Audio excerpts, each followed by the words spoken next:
Inside Line is brought to you by Driving.ca.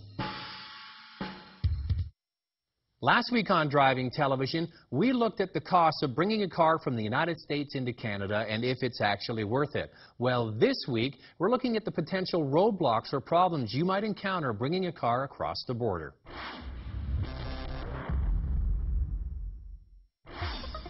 The auto manufacturers are not just standing by, they're throwing up some roadblocks to make the process harder. What you'll find is many American dealers will be reluctant to sell certain vehicles to Canadian consumers because they could be facing penalties from their manufacturer for having participated in that process, because it disrupts the market distribution that the manufacturer is wanting between the two countries.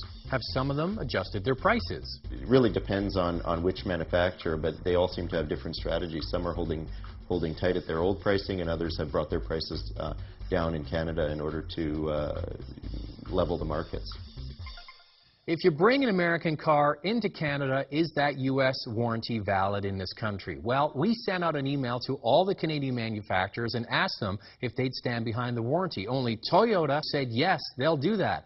All the other manufacturers didn't reply. They didn't say if they would, they didn't say if they wouldn't. It's a real gray area, and it can change from month to month.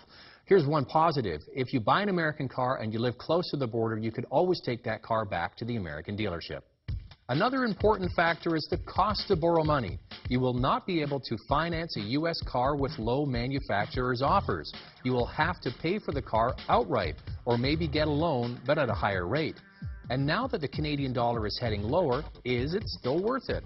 Well, many Canadian manufacturers have already adjusted their prices in response to this to bring them more in line on both sides of the border. Other manufacturers have left their pricing alone, and those tend to be the brands that we see crossing, where there's a compelling reason for Canadians to import cars from the U.S. Pat Marshall from A&A Contract Custom Brokers says most cars coming into Canada are used, but some buyers haven't done their research.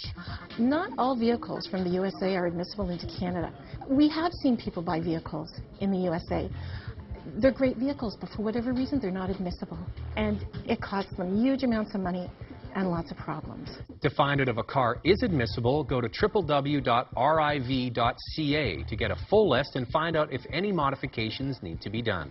Once you have a car in the country, you still have to have it inspected to meet Canadian standards, and that can be a problem. You know, you might be held up for one little bumper piece or something on a specific car, and that could take up to 6 weeks to get done.